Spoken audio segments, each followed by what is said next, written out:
Thank you very much, Tom, and thank you for inviting me to speak before this really interesting experiment in deliberation.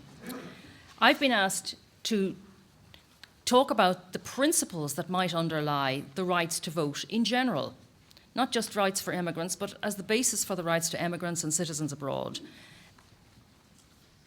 In general, that is not applying to particular sets of people, although we're going to look at how it applies to citizens abroad, and not in relation to presidential elections or any particular elections. I'm not going to get into that level of detail, though you could have arguments about that as well, but to go back to the fundamental principles. So I'm going to talk briefly about what citizenship implies or entails, and then look at a few different and conflicting, sometimes conflicting arguments for the grounds for voting rights for anybody in a democracy. We think people should vote in a democracy, but we need to know what are the reasons why people should have a right to vote in a democracy, if we want to justify it. And we want to look at what's the most convincing argument for granting votes in a particular democracy, and whether this requires, as some people think, or rules out votes for citizens who are abroad.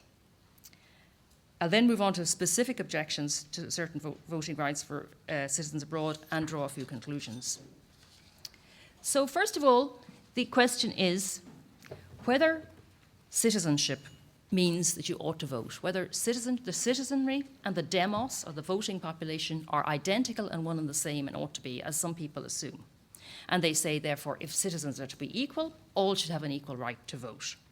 However, citizenship is a very complex concept and practice and status. It involves a variable, developing over time, bundle of rights and duties.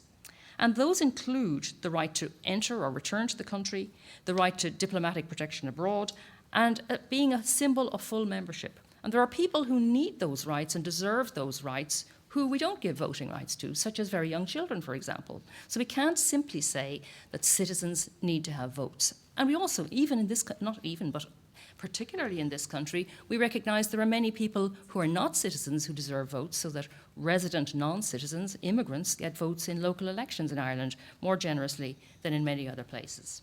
So there is no identity necessary between being a citizen and having a vote. So we have to step back again and ask the question, on what grounds then should people have votes if citizenship per se doesn't mean you have a vote? And why should a person have a vote in any particular state? And particularly in view of the fact that states are still territorially bounded. We live in separate states in the world, and broadly speaking, the writ of a government and the laws run within those territorial states principally.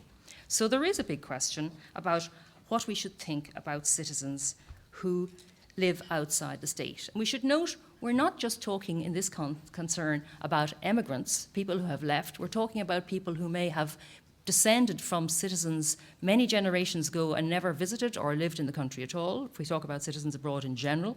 And we may be talking about people who find themselves on the other side of a border because of population movements or border changes or whatever. So citizens abroad for countries in general doesn't just mean emigrants of recent origin. So let's turn to the different arguments for granting voting rights in general. And I'm going to talk about 5, I think.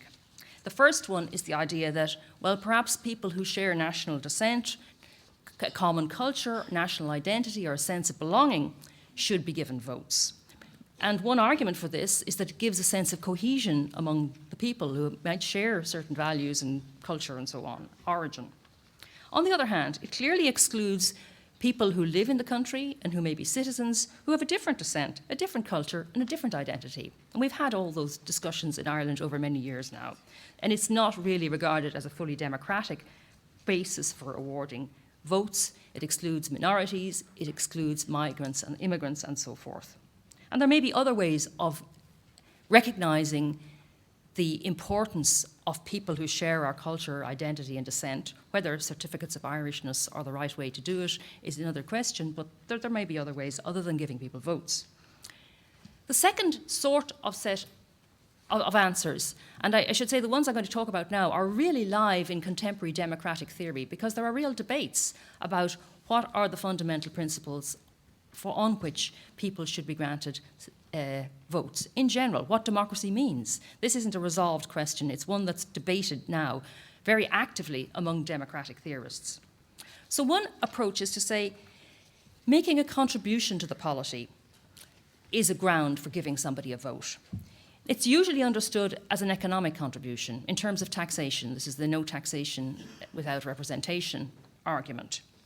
And this has the virtue that it recognises that a vote should depend on more than simply owning a passport, but on some contribution or involvement in the state, in the society. On the other hand, there's a real problem with this, apart from working out really what kind of contribution should really count, is that it excludes those who cannot contribute. What about children who are too young?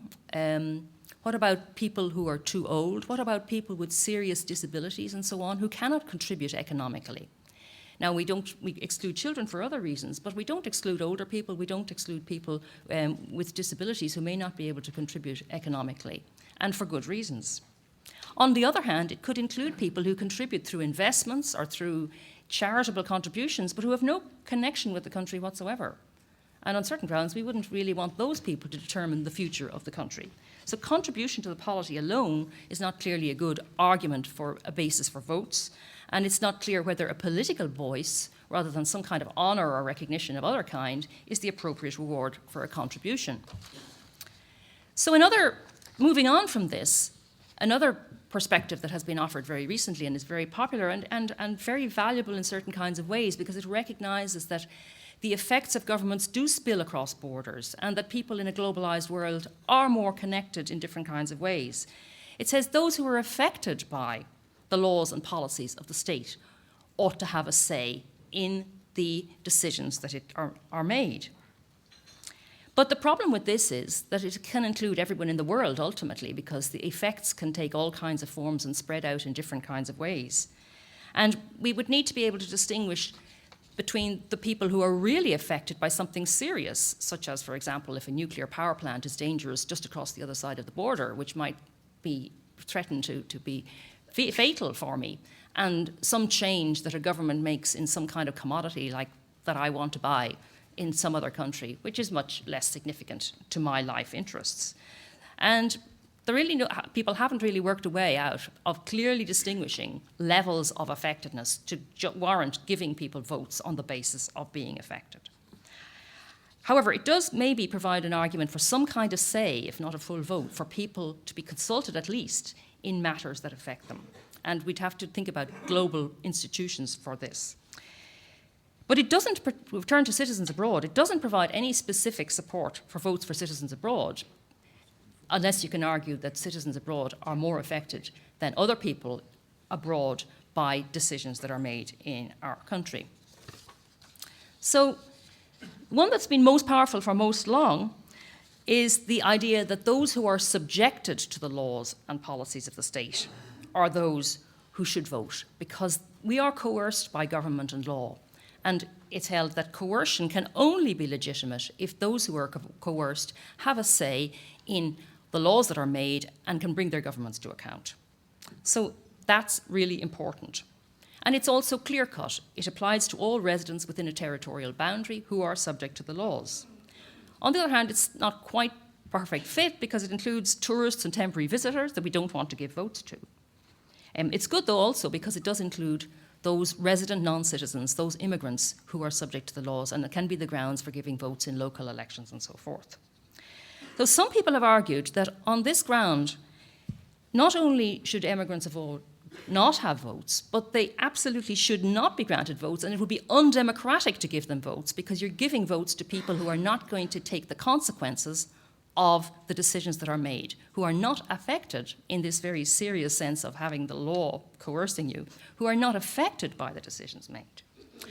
But it's been argued in response to that, citizens abroad are subject to some of the laws of the country. In particular, for example, they're subject to the laws about citizenship. If the domestic citizens suddenly decide to remove citizenship from anybody who left the country, that would really affect citizens abroad.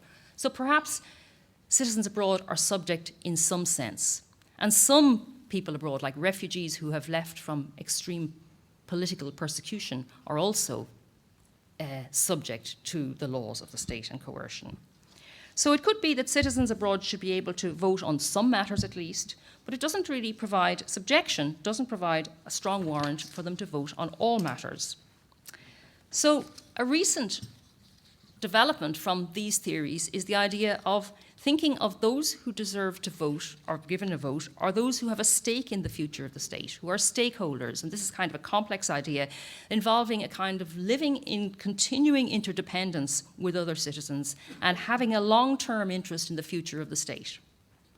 Now, this is useful because it can recognize the reality of transnational citizens, people who have lived in one state but who've left, but who keep up connections, perhaps. It's more clear-cut to apply than effectiveness, but it's a bit less clear-cut to apply than subjection. And it's been argued that this, in recognition of the fact that a person can emigrate but keep up connections with the polity from which they've left and have certain lifelong interests, maybe going to return there and so forth, that could warrant granting a vote. Now, it's been argued, however, that this might allow but not require giving votes to citizens abroad. And it might not require or even support giving votes to any citizen abroad, like fourth-generation citizens abroad, but to citizens who have lived in the country, who have been subject and who may be subject again, and who have a long-term continuing interdependence with other citizens of that polity. But equally, it doesn't necessarily require an equal vote, and it may require some demonstration of commitment, like you could be asked to register or something on this basis. Now, I'm running out of time, and I won't really address, I think, the objections of double voting size and lack of knowledge, except to say that they can be overcome, and I think they'll be discussed by other people as well later on. But I would say that it's only a double vote if you have two votes in one election. Like if you had two votes in different countries for the European Parliament, that would be a problem. But if you have a vote, if you live in America, well, not America, if you live in another country and you have a vote in that parliament or that legislature, and as an external citizen you have some kind of vote in Ireland, that would not count as double voting, because if you can genuinely have interests in two different countries. So I just move to my conclusions and say, if we can say that resident citizens are more comprehensively subject to the consequences of political decisions and have a greater stake in the future of the country, we might conclude that they should have a greater say than external citizens. But if citizens abroad are subject in certain respects and may have a long-term, lifelong stake in the future of the country, they should have some say. There may be no inherent right to a vote of equal weight for citizens abroad, but there seem to be some good grounds for giving votes of some kind to them if they have lifelong interconnection with the polity and in a way that doesn't swamp the citizen vote, which is possible to do.